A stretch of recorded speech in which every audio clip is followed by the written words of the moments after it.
Good morning, traders, and welcome to today's morning market call. My name is Ian Elkington, market analyst here. And in today's session, I'll be looking at the inflationary numbers that you do anticipate to come out. And it's going to be a really interesting day. But first and foremost, I would want us to familiarize ourselves with the disclaimer that states the information herein is only meant for educational and informative purposes only.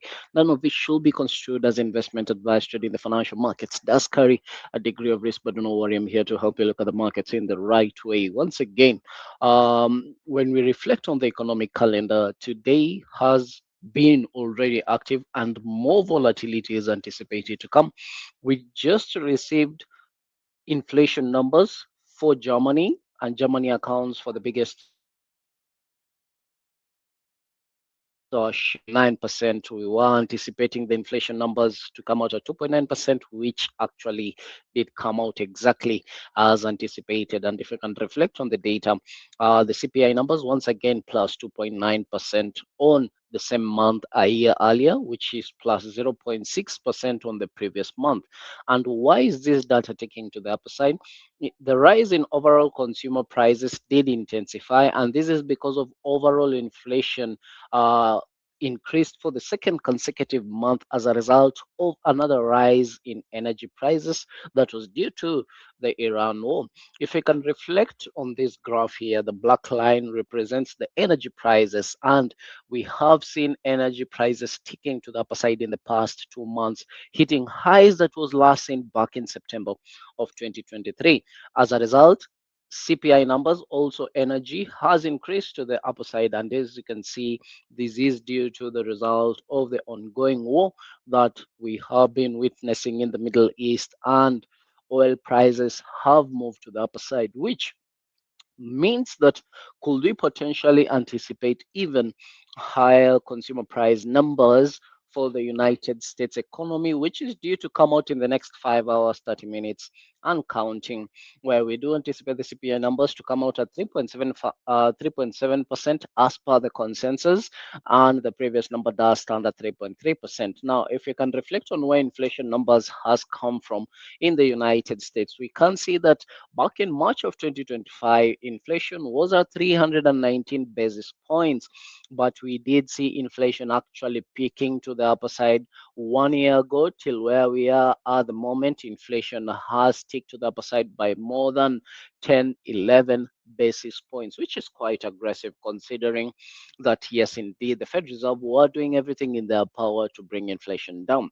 Now, looking at the CPI numbers, this was for March. We would anticipate that inflation numbers will come out slightly higher as a result of the ongoing war, which, if it does come out higher, we would anticipate the Fed Reserve to continue holding interest rates higher for longer in a bid to curb inflation. Now, if that does happen, then the dollar is anticipated to strengthen because the treasury bills and bonds are going to fetch a much higher yield, which attracts more capital into the particular economy. Now, the next FOMC meeting is in the next 36 days. The data that we're going to receive today could potentially set the tone of what we are anticipating in the near future. But as per the probabilities as we do speak, there's a 98.3% chance that the Fed Reserve will hold interest rates higher or where it is currently at the moment, which is in between 3.5 and 3.75%. Whereas there's only a 1.7% chance that the Fed Reserve are actually going to cut interest rates.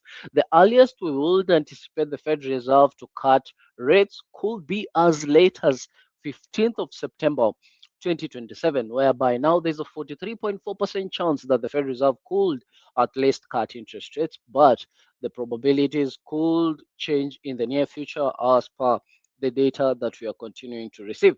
Now, once again, if we reflect on the economic calendar, in the next 5 hours, 24 minutes, it is going to be really, really volatile for the United States as the markets are waiting for the inflation data, which brings me to today's main topic of discussion. Why is gold selling ahead of the consumer price numbers? Now, if you can reflect on price action, yesterday we were looking at these two main levels, two key major levels on gold prices.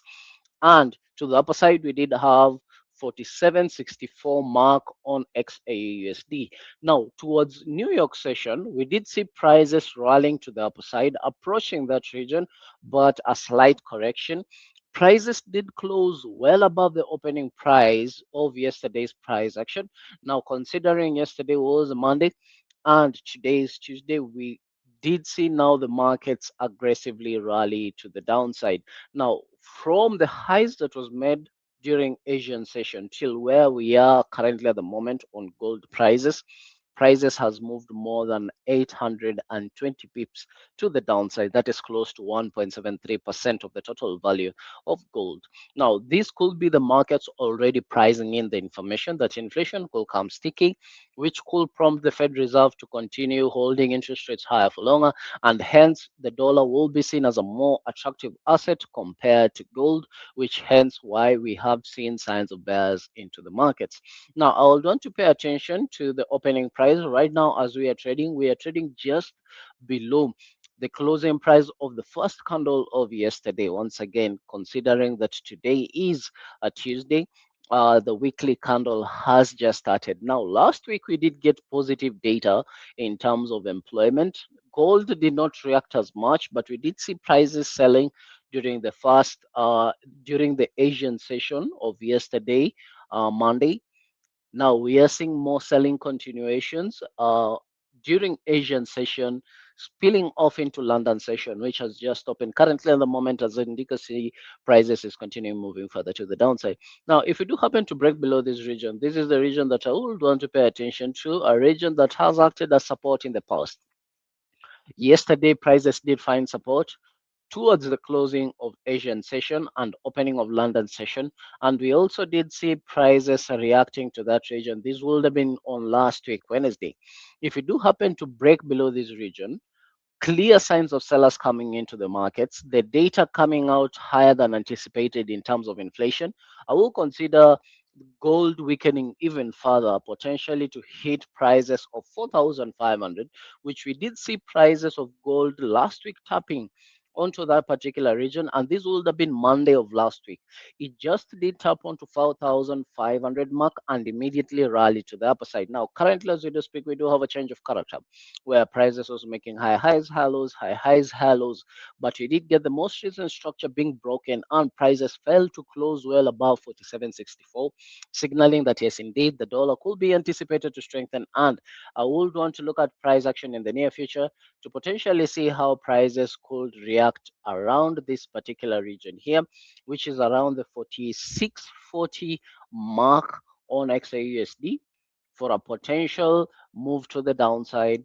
And this is once again going to be made available to us during New York session, where we are going to anticipate inflation numbers, CPI numbers. Now, for the entire of this week, we are going to get inflationary numbers, where tomorrow we are also going to get the PPI numbers now. So today is consumers, tomorrow we shall be reflecting on the producers, but usually consumers have a greater impact than producers because consumers do account for majority of overall inflation.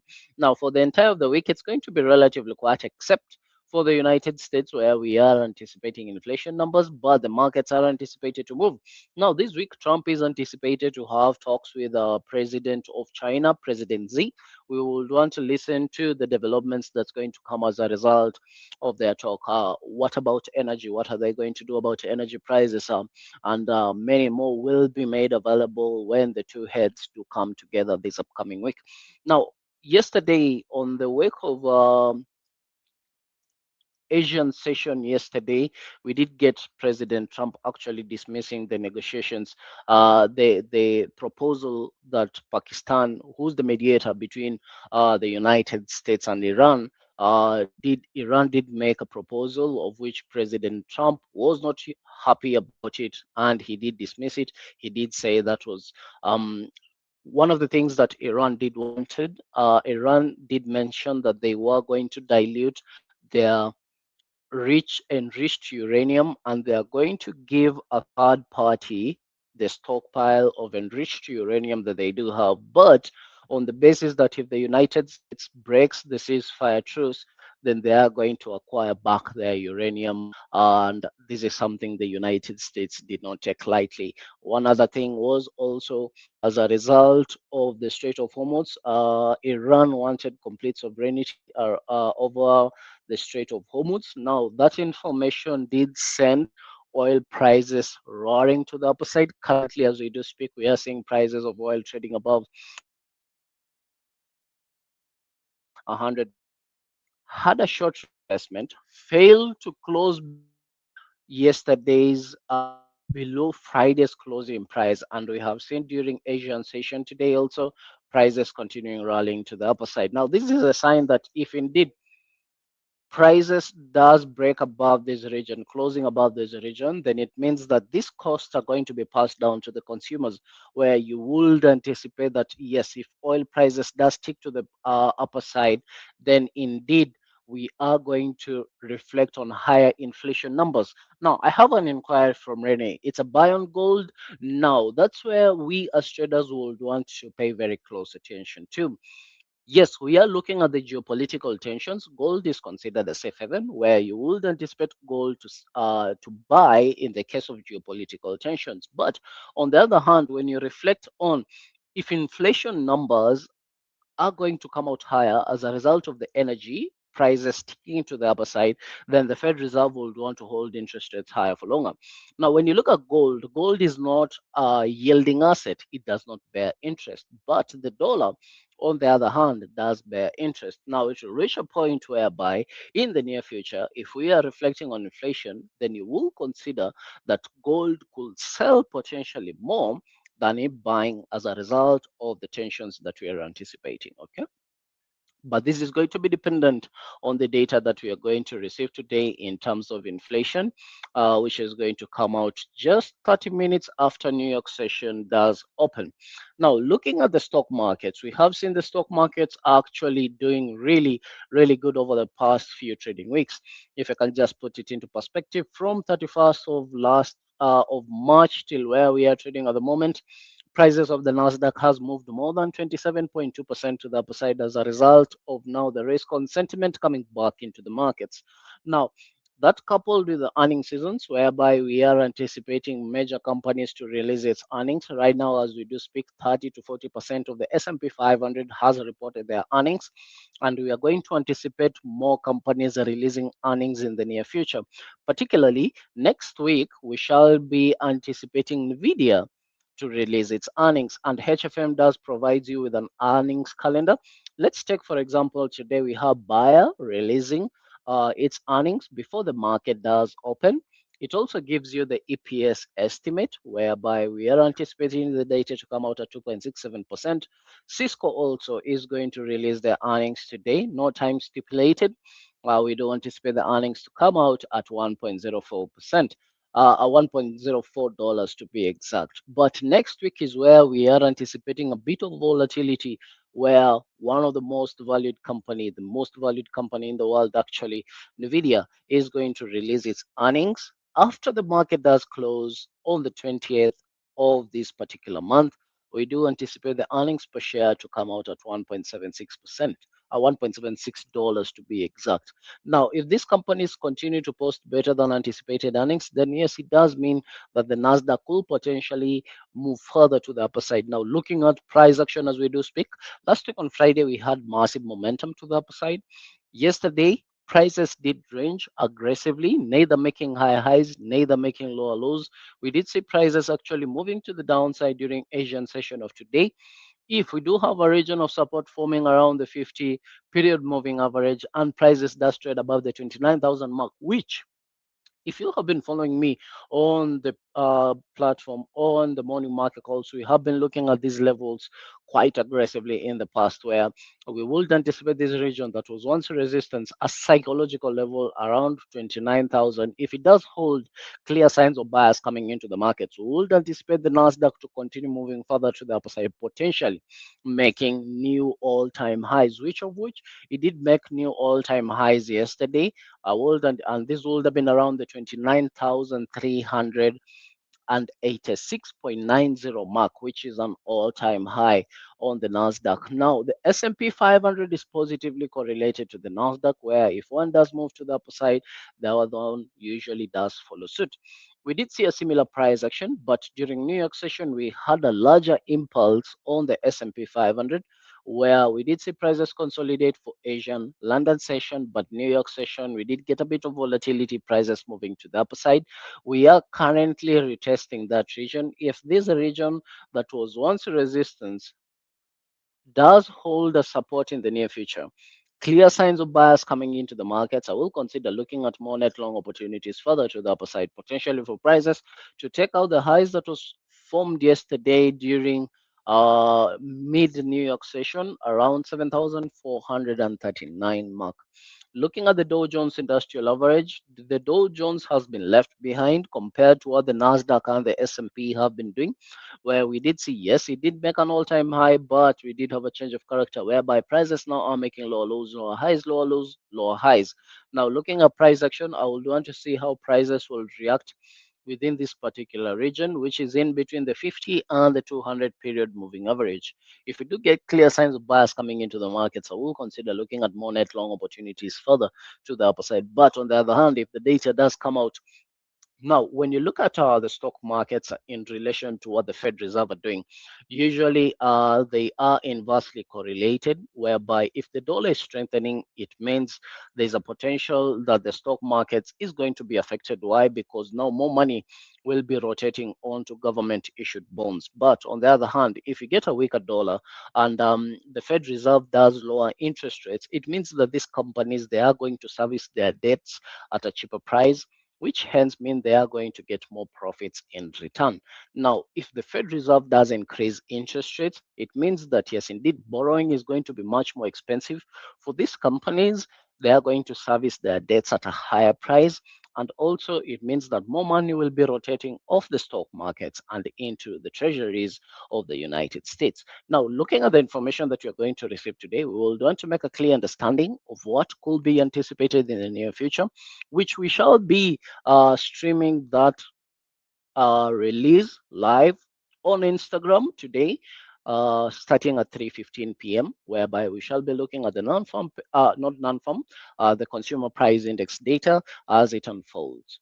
Now, looking at Euro USD, because we've just received inflation numbers for Germany. Looking at Euro USD, we have been ranging in the markets for quite some time. We do have highs, a region of resistance that has been tested three times in the past 5 trading days, around 1.17886, and we do have a region of support below 1.17205. I will want to pay attention to how price action is going to break these levels. So if you do have the data coming out positive, we still have this region on the Fibonacci from the most recent swing low to the most recent swing high. I would want to see how prices approaches 1.17205 in the near future. That and many more to come. As of now, that's going to be it for me. My name is Ian Elkington, market analyst at HFM. May the pips be with you. I shall see you during New York session where we shall be digesting the CPI numbers as it unfolds.